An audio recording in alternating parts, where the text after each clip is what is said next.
சரி அண்ணி என்னப்பா சாப்பிட்டுட்டு வீட்டுல இருங்க நான் பேங்க் வரைக்கும் போயிட்டு வந்தேன். சரி போயிட்டு வா.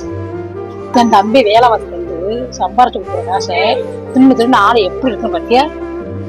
ஐயோ செல் எடுக்க மறந்துட்டேனே, போய் எடுத்துட்டு வந்துருவோம். என் தம்பிய வசக்கி சைக்கிளை போட்டுக்கிட்டு ஒன்னு கொடுக்கவும் மாட்டேன்டா, உனக்கு எடுக்கவும் மாட்டேன்டா. அவ வச்சா வழக்கே இருக்குது. போதும் நிறுத்துங்க. என்ன தெரியும் என்னைய பத்தி? சும்மா வேலை பார்த்து ஊதாரியா சுத்திக்கிட்டு தெரிஞ்ச உங்க தம்பிய நான் கல்யாணம் பண்ணிட்டு வந்ததுக்கு அப்புறம் குடும்பம்னா என்ன, குடும்பஸ்தனா எப்படி இருக்கணும், 10 ரூபா சம்பாதிச்சாலும் 1 ரூபா சேர்த்து வைக்கணும்னு சொல்லி இன்னைக்கு ஒரு நல்ல மனுஷனா 4 பேர் மதிக்கத்தக்க நான் உருவாக்கி வச்சிருக்கேன். ஊர் உலகத்துல எல்லா புருஷன் பொண்டாட்டிக்கு நடக்கிற சண்டை மனஸ்தாபம் எங்களுக்கு வரத்தான் செய்யும். ஆனா ஒவ்வொரு பிரச்சனைக்கும் பஞ்சாயத்துக்கும் உங்ககிட்ட வந்து நாங்க நிக்கணும்னு நீங்க எதிர்பார்க்கறீங்க. நாங்க 2 பேரும் எங்களுக்குள்ளேயே பேசி சமாதானம் ஆகிக்கிறோம். இது புருஷனை கைக்குள்ள போட்டுக்கிறதா? உங்க பொண்ணா இருந்தா என்னைய நீங்க அப்படி பேசுவீங்களா? கொஞ்ச நாள் யோசித்து பேசுங்க.